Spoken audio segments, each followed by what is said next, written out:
Hi, everybody. My name is Sophia Hall. I'm the moderator for today's Meet a Poet series. I'm a poet myself from Washington, D.C., where I served as the Youth Poet Laureate in 2023. I'm a student at the University of Pennsylvania, where I study creative writing, but I'm calling in from D.C. since I'm home from the summer. I'm delighted to introduce today's poet for our Meet a Poet series, Sophia DuRose. Hi. Yay! Sophia DuRose attended an arts-focused high school in Kissimmee, Florida, where she majored in creative writing. She continued to study and practice creative writing as an English major at UPenn, graduating summa cum laude in 2021. Now she works as assistant to the faculty director at the Kelly Writers House, which I'm wearing a shirt of right now, where she co-convenes classes such as representations of the Holocaust in literature and film and modern and contemporary American poetry. She is the coordinator for the Kelly Writers House Fellows and Book Group, and this May, she graduated from Temple University with her MFA, where her poetic thesis won honors at graduation, and today we're lucky enough to hear some poems from that thesis. Sophia says the only thing she loves more than poetry is her dog, Midge. So thank you, Sophia, for joining us today. It's a very special session with two Sophias. I'm really excited to hear your poems read aloud. And after the reading, we'll have a brief Q&A session, so feel free to put questions in the chat. Now I'm going to turn it over to Sophia. Thanks, Sophia. Wonder how many times we can say Sophia today. And thank you everyone for tuning into this. I was honored and really excited when Sophia sent me an email and asked if I'd be willing to participate in this. And I was like, heck yeah. So I'm really excited to be here. I haven't done a reading for any of the poems I'm going to read today because they were just completed. So this is exciting for me. And as Sophia mentioned a little bit, the poems I'm reading today are all a part of a larger collection of contemporary sonnets. And all of them pretty much interrogate my relationship to being a woman, to being in a body, and how language can simultaneously be freeing and oppressive. So I've just selected a few of the sonnets from the larger sonnet collection. And by sonnet, I use that term loosely because all of these poems are 14 lines, but they vary. They're incredibly variable in length because some of them are a lot longer, some of them are shorter, and none of them have a traditional Shakespearean rhyme scheme. So sonnet to me was 14 lines. So I guess I'll just get into reading them. Thank you all so much for being an audience, and I hope you enjoy. So the collection as a whole is titled Body Thing. Gently grab the strings before I cry, because there's not enough time for slow or supper. Not enough painkiller for pinch to feel like anything other than omen. There is something desperate slipping out of me. How often is a removal less painful than an introduction? It knows my body and my blames, a tiny snarled tooth curling crunchier. After appointment, laundry, forbidden smoke, bleed, dust, dog poop, scoop, no reprieve for the futile body thing. All four-letter words are the same. It's not always about your body, I am told while lying naked in a soft and big bed. Of course, I know it's not always about my body. Of course, I know it's always about my body.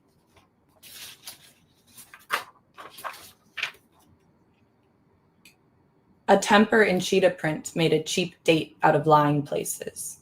Remember the Catskills, remember the range, the rain, the classroom where I lost something I never thought vital, the lying prone, the lying naked, the lying game of owls. I too pivot my neck at the sound of a howl, at the sound of any internal scrape. Screech into me and you'll feel the resistance, the vital voice of muse and drudging through the fallen leaves.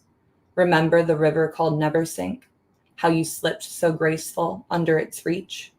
Remember the date of our first departure from friendship, the mouthful of memories we carry and work to shreds. Remember the hammerhead shark you tattooed on your ankle, the hole we tore through the forest.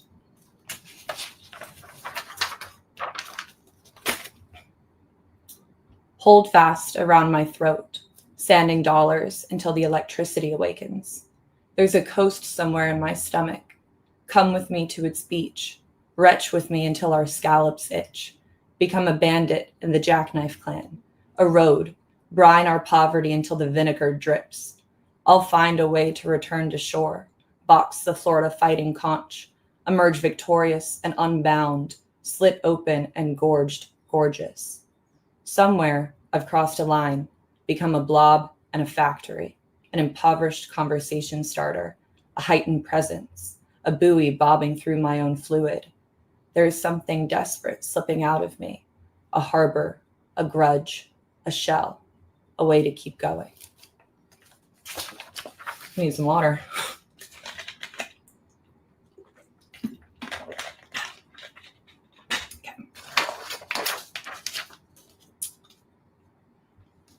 This story is full of lightning strikes, beginning in the elbow crook of a hurricane.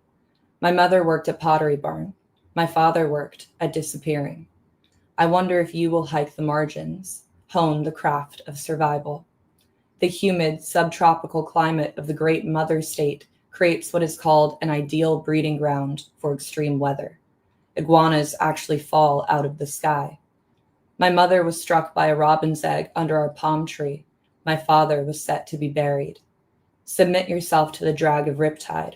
Watch the world unfurl in parallel. No point in forcing forward until you can breathe. Looking into the scans, black and white, coded, binary, good or bad, would be biology. But then that would be care, which would be literature, which would be the metaphor of what remains, the little life, the substance of forgiveness, the harvested meanness.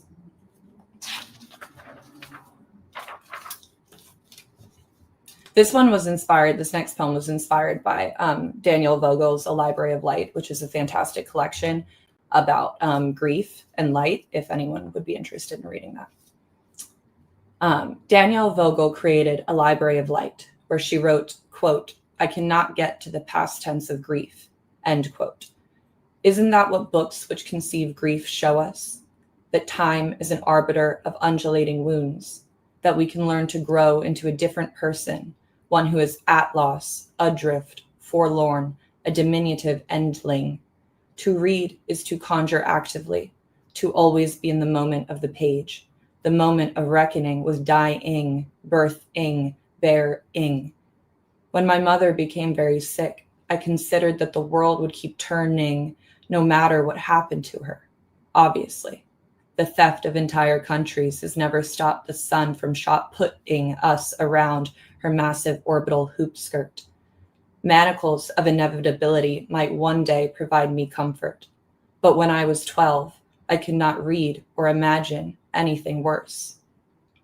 When I visited my stepfather's family in Alabama for the first time, we zipped through Florida's panhandle on some small, unkempt road. There was no sign or signal that we had entered Alabama, no distinguishable border save the one MapQuest claimed to be true.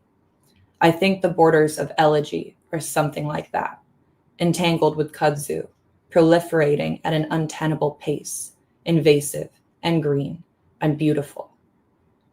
When I awoke from the anesthesia, I felt my soul had settled into a different body.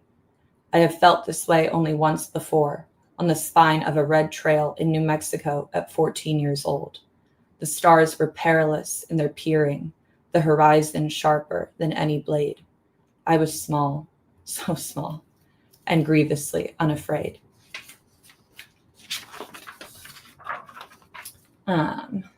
This next poem is, I guess, my version of an elegy for a very close friend of mine, and I felt it only right to include him in this book I was writing. So this one is for my friend Jamie. My body washes up on the shoreline, salt-licked clean. In finding who I am, I found you everywhere. On the eve of commencement, smoking Camel Blues at the worn window, red-cheeked and chirping about Charles Bernstein, Paul Celan, and earrings. The door to death looks like your portrait. all frayed around the edges, bleeding from a freshly pierced lobe in summer sun, four loco in right hand, red lighter in left. The theft of you comes as a conundrum, how to hold what you've left behind, the bits and pieces of a memory shredded like your thrifted t-shirts. I always wanted to be a poet. You were always a poet. I have trinkets of you everywhere, things that are screaming vessels of your hoarding problem, pilfered from pockets of the great room of Philadelphia, wildly explored by a boy who loved pineapple on pizza, Berrigan sonnets, San Francisco, and Bumble.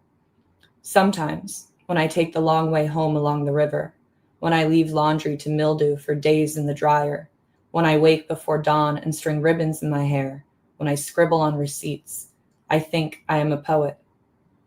I trust the outline of ache, which guides me through approximations of fate. I remember the green gate which pierced your forearm before going to the house show on Spring Garden Street, the rags we tore to sop up the blood, the Nancy Wilson song of our days.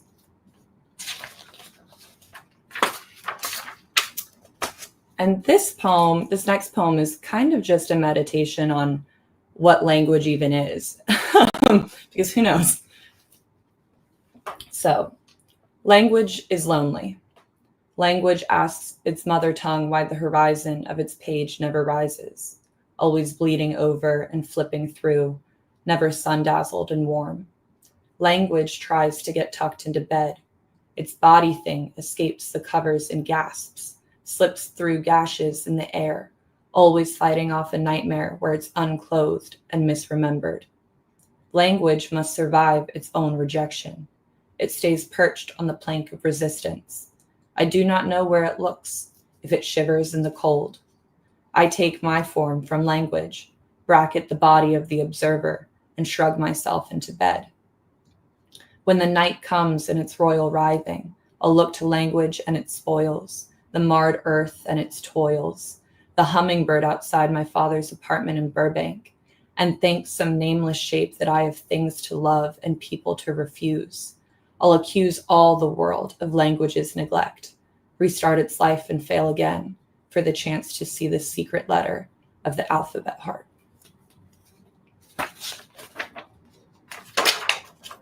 So in writing this collection, I did a little bit of research into the history of gynecology.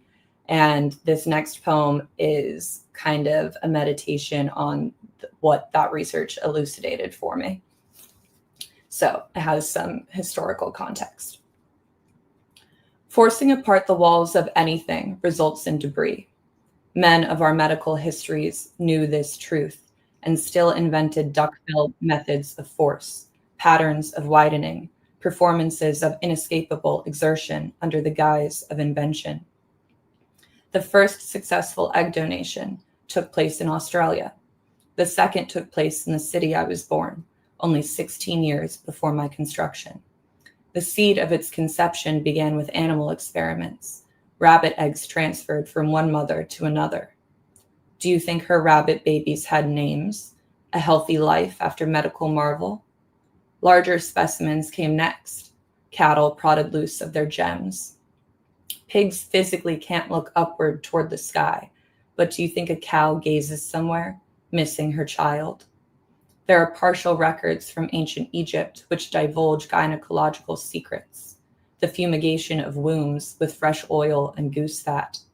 The bent handle of a pewter spoon pried open a woman in 1880 so a man could check the black hole of her pain, the science of women. I think every shade of being with yourself is a hole punched through plaster, is a gasp that escapes from our forsaken centers, is a way to explode the tongue of our stomachs, is an inverted braille, is a way to juxtapose flesh and drywall, is a forced bonding that we can't talk through and instead must feel. We might try to gorge enough, enjoy enough, keep filling and filling until burst, until we actually open and are not ourselves containers of the tragic, emptied of our mysterious pain. How does loving the madness help us live together in the madness of coupling, decentering, reconfiguring, and figuring stuff out that is unfigureoutable? And is this the right question to ask of those sun-starved parts of us? The blackness everyone wants to make red.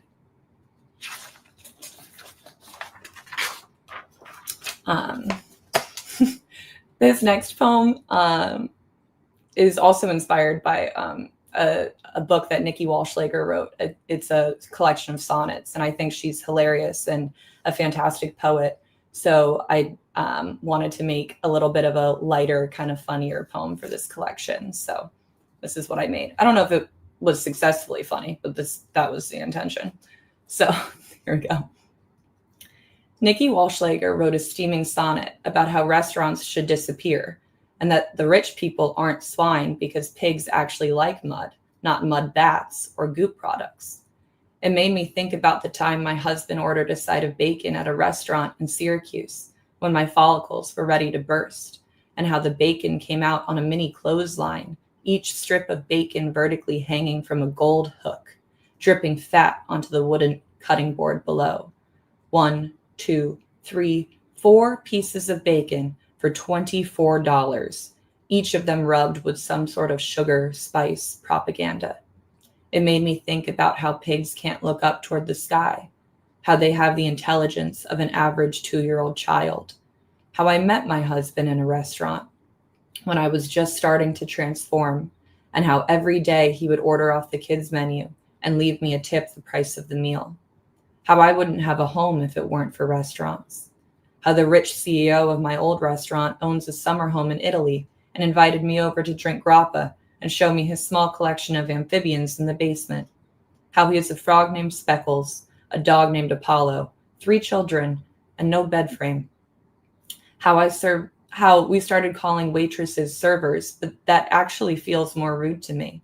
How I serve snark to the tables who are rude to me, serve dirty looks to the women who think I'm trying to eat their husbands as my shift meal. How I am fine working in the service industry because it's where I've met people who don't lie to me.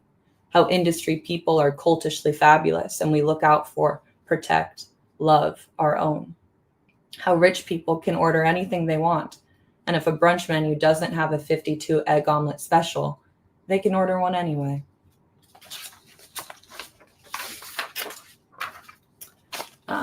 This next poem, I guess, is a pre-elegy, you could call it. My father is easily persuaded by a timeless affliction, convinced by a skewed barometer of care and malice, constantly assuaging guilt like it's a silver balloon, released by his own hand and steady straight to the stars. He was an excellent shot before the tremors severed his release from the palace of his wandering mind, and now sips black coffee and a cigarette to pass the lonely time. I imagine our shooting range like an open portal to whatever comes next, the next thing nearer for those sanded down by bad decisions and addiction. I see my father's viral contradiction as a church, where I pray someone points me in the direction of self-preservation. He did not teach me how to shoot a gun so I could protect myself from armies of devotion, or so I could go lonely into a forest and feed my starving limbs. He wanted to pass down knowledge that my body could perform as his once did, mimic the loyalty of his interest. In the basement where he does the rest of his living are hundreds of metal beasts, ready to be received by my hands when the balloon drifts skyward for the last time.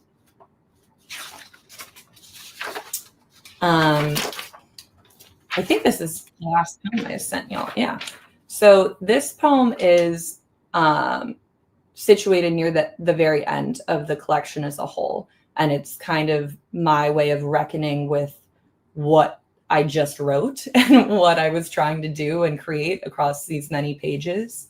And the collection is also my attempt to mentally parse through the emotional ramification of an egg donation process. So this poem kind of wraps that all into like one sonnet and tries to reckon with that. It's a little weird, but I think it's fun. This is what I know. The sonnet body has exploded. The tongue of my stomach laps remnants of decay, shrapnel of young parties, grains of wistful dreams half recorded, wholly felt. The cranial corner continues to mountain. Flight unspools the frame, opens the horizon of a page. Lay down with me. Feel the horizontal shrug of energy, the lengthening of time spent distracted, the desire to immobilize the outside. Nestle in the confused middle, the parts that shriek with resistance, the inescapable core of whim. I know I am building something, re-uttering the previous self, the one made of old skin and 6 cells, half remains, holy shrine, the one with eggs to spare. Now is fully different from the now of its birth. We've both grown somewhere since its conception. Where? I do not know. Isn't that the joy of hiking, of cooking, of longing, of walking into the bar and hoping someone catches your scent?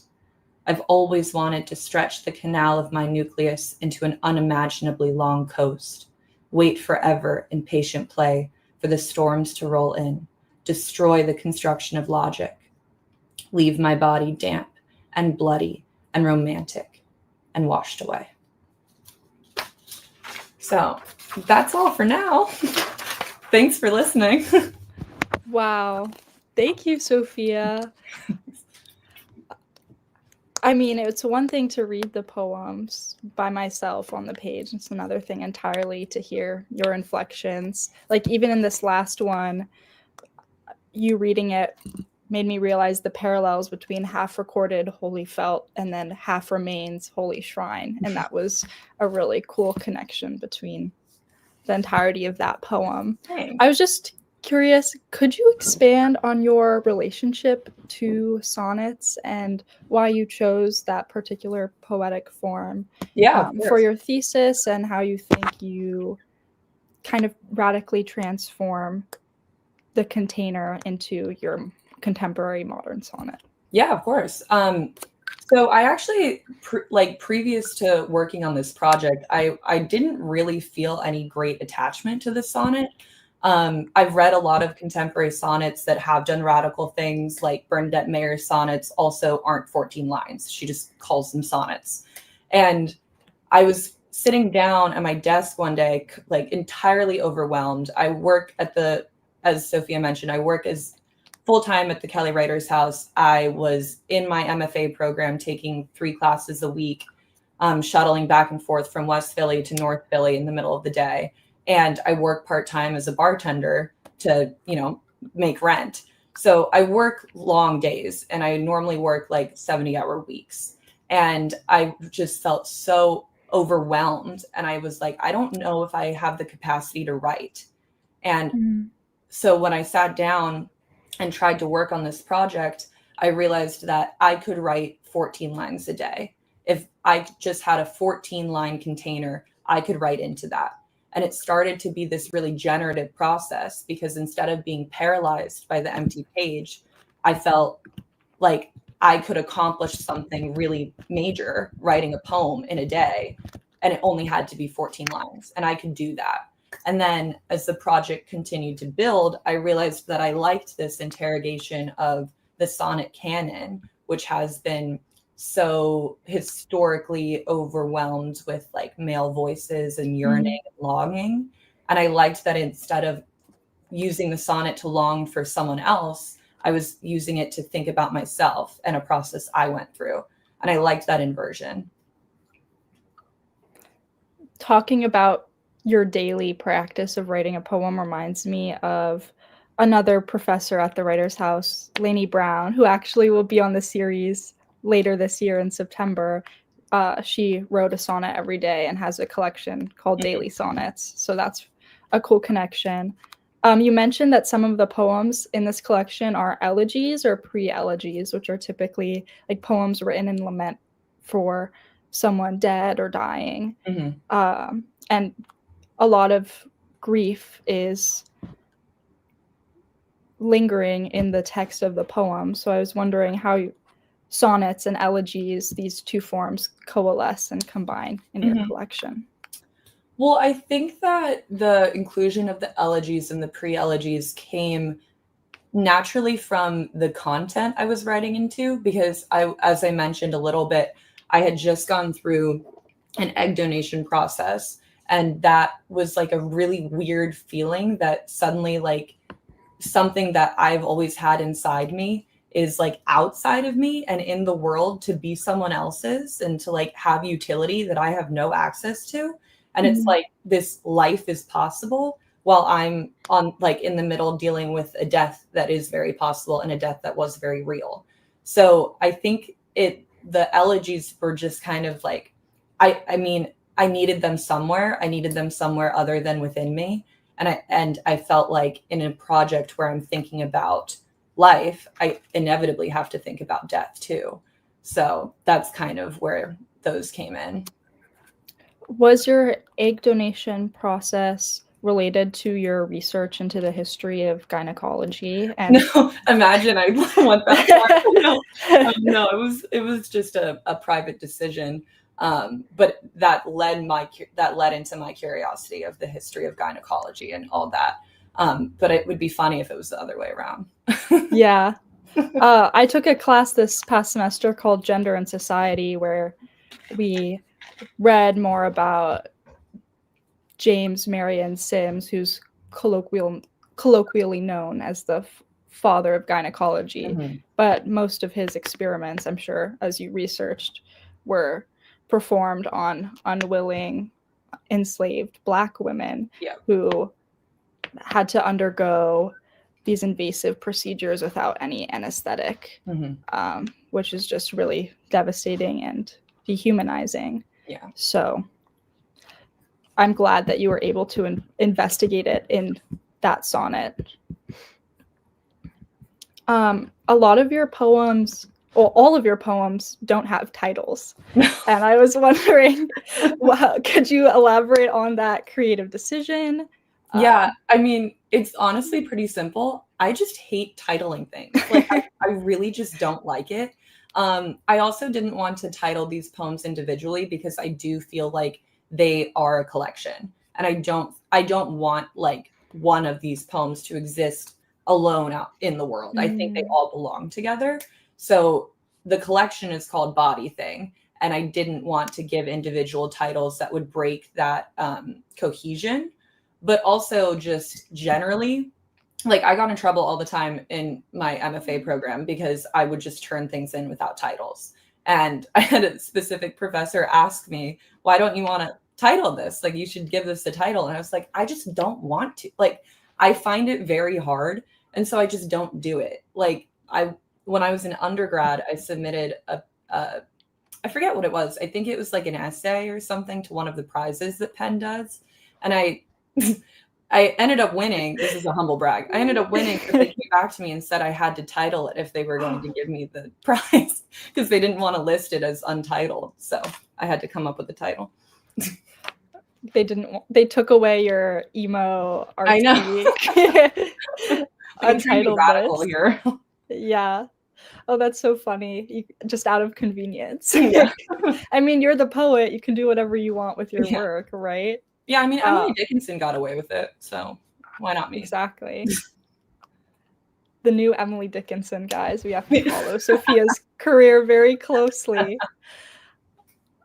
Does your book or collection have any section breaks at all, or it's just one cohesive thing? It does not have any section breaks. I did consider giving it section breaks, but then I found it really difficult to order because I use a lot of repeating lines throughout the collection because I thought that was an interesting way to kind of call lineage into question. And so I was thinking about if my consideration is like family history and family potentials, how do I mimic that in language? And I thought repetition was like a formal choice that could represent that.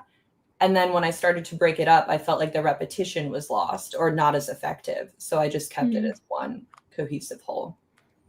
Yeah, I noticed the repetition specifically in the two poems near the end, the mention of the pigs unable to look at the sky. I was wondering what other themes recur in your work or phrases that repeat either intentionally or unintentionally that you just decided to include? Yeah. So the opening poem that I read today is the first poem of the collection, and it introduces the contraction "my body." So throughout the collection, the word "body" kind of begins to have sort of like a gravity to it, and it starts pulling other words toward it and sticking other words next to it. So, and I make up like a bunch of random contractions that don't actually like exist.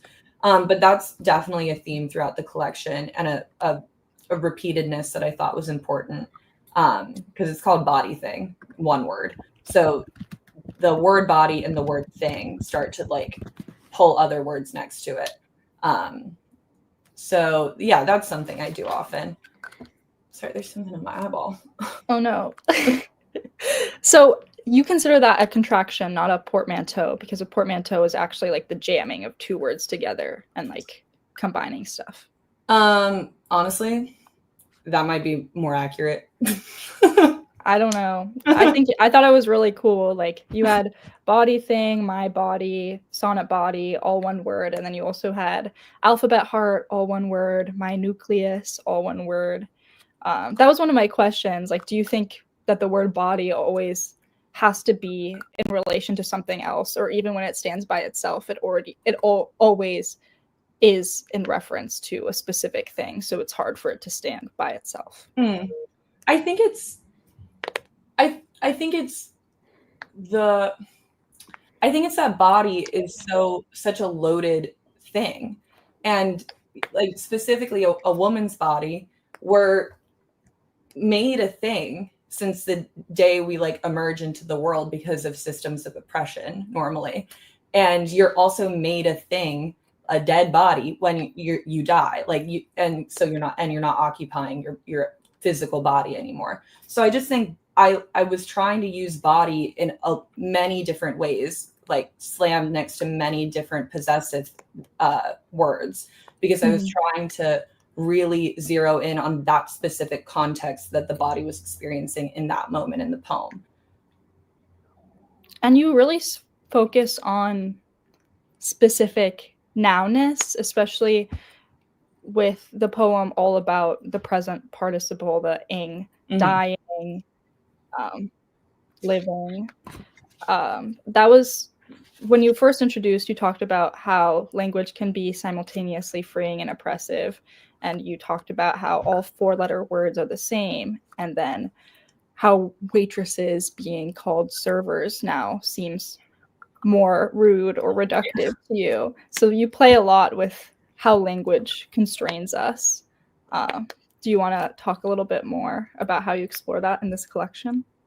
Yeah, I mean, I think it's a difficult position to be a poet who says language is oppressive or constraining, because like our only material to fight against that is the thing itself. But that's okay. You know, that's why poetry is fun. Like it's an attempt to use language differently for perhaps a different outcome, a different readership, like a better, some unknowable better that we haven't quite unlocked yet with the language that we currently have, and how we can configure language in such a way to like get a little bit closer to that. Because I think poetry is a process of circling around the thing we can't really get to, the thing we can't really say.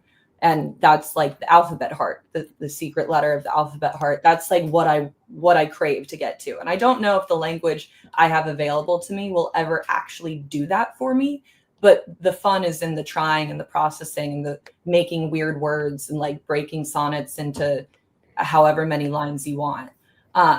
So even though language can and certainly is oppressive, that play and that ability to use it differently is what I find freeing. I love learning different languages personally, and I think the English alphabet only has 26 letters, but so many other languages have more letters to just, it's like you have more building blocks, you have more tools in your toolbox. And I've studied Mandarin since elementary school and one semester in college. And I think that having a semiotic language that has characters and symbols, it just conveys, you can convey so much more meaning in 4 characters, and you would have to use a whole entire sentence or multiple sentences in the English language to just convey something that's so economic and packed tightly together. So even just as an English speaking poet, we are restricted with those 26 letters, which is pretty crazy. And it's awesome that this Meet a Poet series allows us to have our poetry translated into a different language and seeing how it differs in another tongue. You can comment on that, or I have another question about how your work is influenced by other literature. Like you mentioned, Daniel Vogel, you had Nikki Walschlager, Paul Celan, Charles Bernstein, Ted Berrigan brought up in your work. So what is your relationship to reading and other poets? I think that reading is probably the most important part of a writing practice. I always loved writing when I was younger, and like in elementary school, middle school, high school, people told me I was good at it, so I liked it. But I didn't really develop this like deep passion for it until I started reading more interesting people than just like the standard curriculum of, Robert Frost. Sorry, dude. So when I started reading like really cool books, like Julia Block's Sacramento of Desire, which is also about alternative modes of family building and queer relationships and the history of queer folks in like child raising spaces, and I found like all of these really new.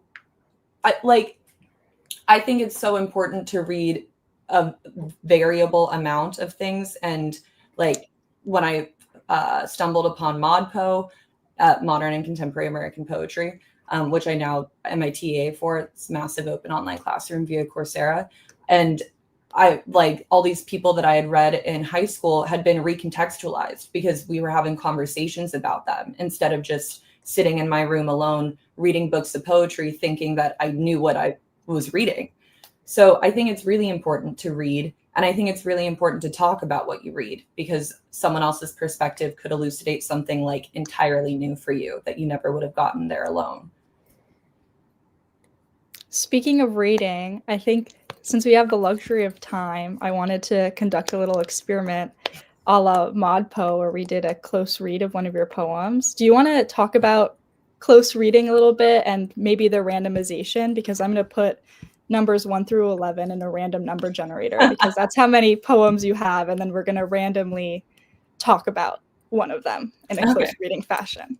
Well, yeah, when we do close reading, it's kind of an opportunity to really dig deep into the poem. And instead of talking about how it's situated within a larger collection or something like that, we're really talking about the formal decisions being made within the line specifically, and, the feelings that they conjure.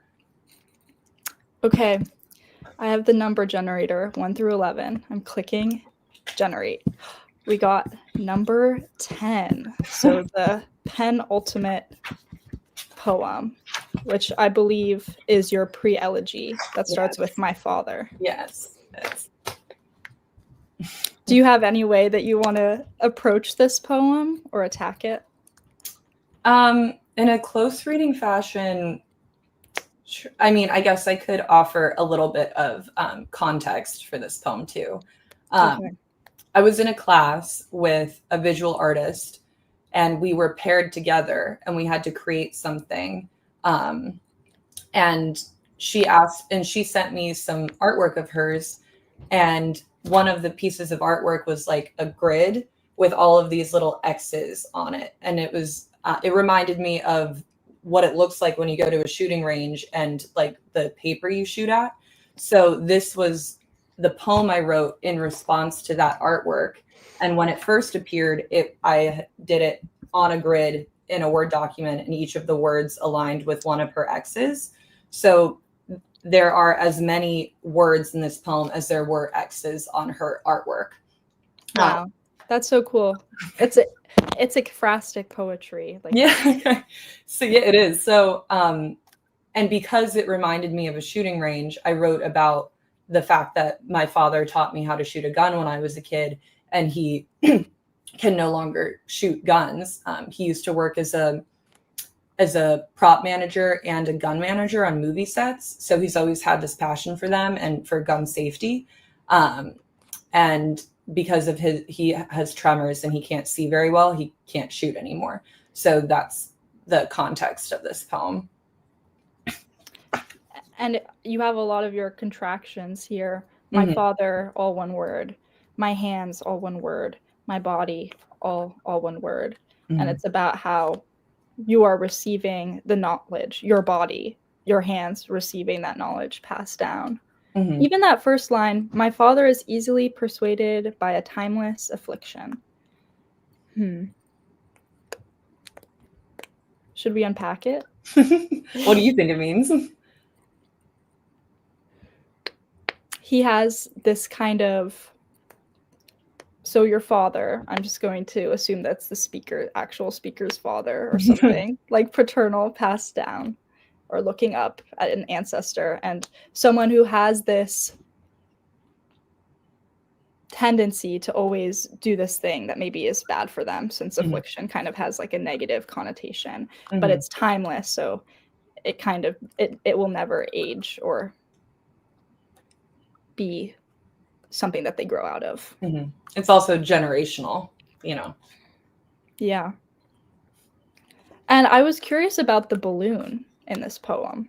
Yeah. It's kind of weird. I don't, but and I don't know if I have like a perfect close reading answer to why I chose the image of the balloon.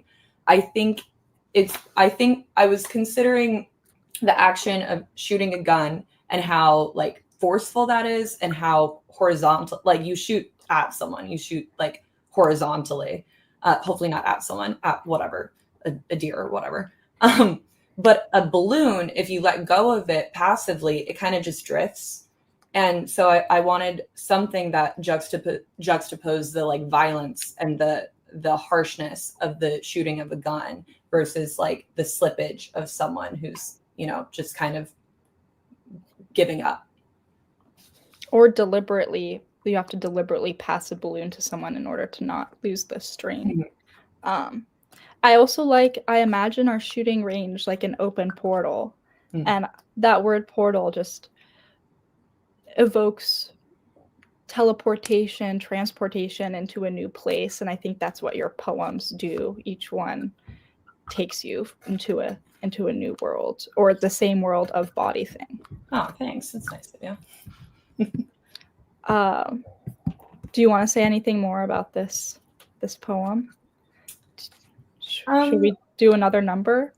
Yeah, let's do another number. Okay, I'm gonna do it one more time. If it's 10 again, it's that might. It's 6. Okay. Let's find poem number 6. I think it's the one that is the actual elegy. That's really interesting. We started with the pre-elegy, and now we're on the actual elegy. It starts with, my body washes up on the shoreline, salt licked clean. Oh, I really wanted to talk about this one because you have the line,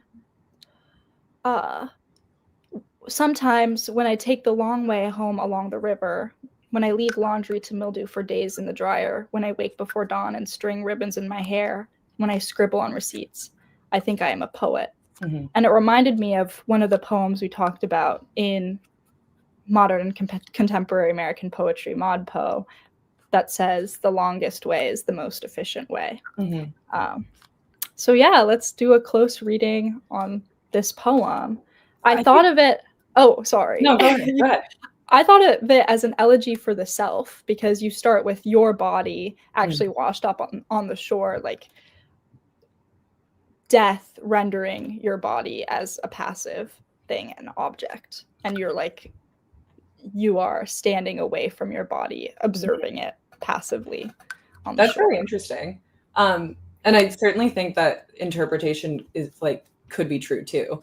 it wasn't my intention when writing it, but I mean, I think if someone writes something and puts it out into the world, they have to be okay with any interpretation someone has of it. So I think that's cool. I think that's very interesting. And I like that you brought up the Ashberry. Sometimes when I take the long way home along the river, when I leave laundry to mildew for days, that line was, I wrote that because I was trying to consider, like, well, how do we quantify who's a poet? How do I know I'm a poet? How do I know that my friend was a poet outside of they wrote poems? Like, that's the most obvious answer. And so I was thinking, like, what are some actual just things that I do that I can string into a list and call myself a poet, because I'm allowed to call myself a poet, you know? Because I think anyone is allowed to call themselves a poet if that's what calls on them. But the scribble on receipts specifically, I wrote because my friend had written a book that is forthcoming and publishing it. Myself and a few of my colleagues were publishing it for him posthumously. But in this book, there are receipts that he found in his room that he had scribbled like couplets on, or just like random thoughts that he wanted to build into a bigger poem. And he scanned the receipts and included them in the manuscript. So that's a small detail. I included that because of him, because it's something he did. Yeah. This poem, I think, is maybe a little bit easier to close read just because it's a little less abstract. Right. Pilfered from the pockets of the great room, line break of Philadelphia. You have a lot of mentions of like borders and border crossing and like containers in your poems, like how the border between, is it Alabama and Florida? Yeah. Is just like not really marked except on MapQuest, which also kind of dates the era of the poem. That's so cool. How like a whole city can be something that you explore, and it can be your room, a room of one's own, like Virginia Woolf said. I did the line break there because I think I read this poem today. There's another poem where I'm talking about the great mother state, which is Florida. Yeah. And I wanted to draw a parallel between the great room of Philadelphia and the great mother state. Why do you think Florida is a mother state? It's just my mother state. Yeah. I see. I thought maybe like it had something to do with all of the wild creatures in Florida, like or like UFO alien activity. It reminds me of a mothership. Yeah. It is kind of alien out there. Oh, and then I just have this one lingering curiosity about your relationship with restaurant life and how you balance that with poetry. You one of your humorous poems about the bacon hanging on a laundry line was a really fun image. How rich people can order anything they want and that they can order a 52 egg omelet special. Like how do you balance the restaurant life and poetry, and how did it lead you to your people? Yeah, I mean, I started working in restaurants because I graduated from Penn in the middle of the pandemic, and I couldn't get a job. And the only job I could get was hosting at a brewery in Philadelphia. And I was completely lost. You know, I thought all this work I put in to graduating wasn't worth it because I can't get a job. And I found like friends who rallied around me, friends I really needed at the time. And I found those people at the restaurant. And I continue to work in restaurants because I need the money. But also restaurants are a breeding ground for creative people, because so many people who work in the service industry are musicians or artists or writers who, like, we work jobs that don't pay us a lot because there's not that much money in art. And so they need supplemental income. So I actually really love working in restaurants, and I feel like I meet incredibly creative people all the time. I have a friend who works at the bar with me. He's a fantastic artist. He's working on his own graphic novel. So I find a lot of people that I can like commiserate with about art and our opportunities. And you can serve snark Yeah. to rude people, which is really funny. I can't say I'm like the nicest server you're ever going to come across, but I get the job done. You can be a mean server, so you can be a nice poet. Yeah. And, you know, working in restaurants, people lose their mind. It's like they've never been outside before. And so I get a lot of great material for poems, just like observing people. And a lot of receipts in restaurants for you to scribble thoughts on. A lot of material, physical and mental, for poetry. Yeah.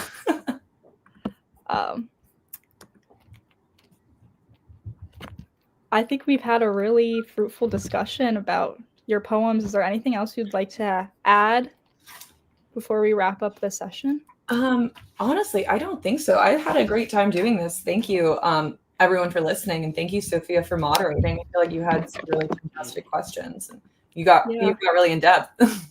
Definitely. I wanted to briefly shout out your book that you have published. It's called Florida's Projects. It's available on Bottle Cap Press if you want to check out more of Sophia's work.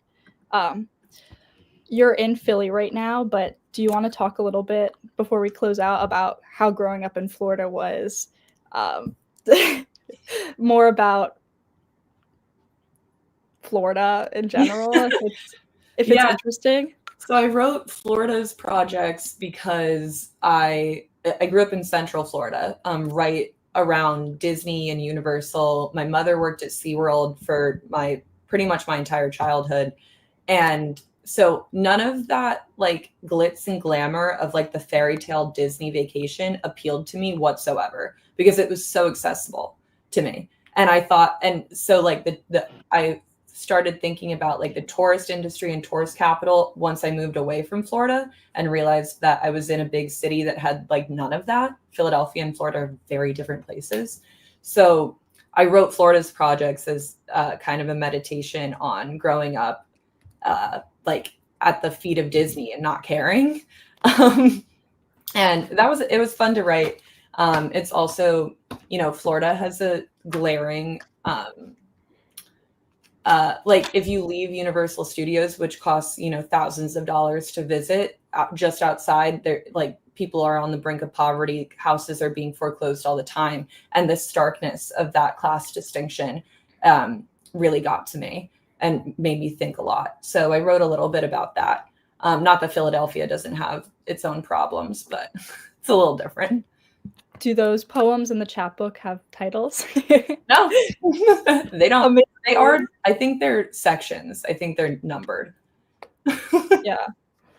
That's really, really fascinating. It's kind of like hedonic adaptation. You just, if it's in your backyard, it's not special to you anymore. Mm-hmm. Have you been recently, or are you just settled into life in Philadelphia? The last time I was in Florida, I was 19.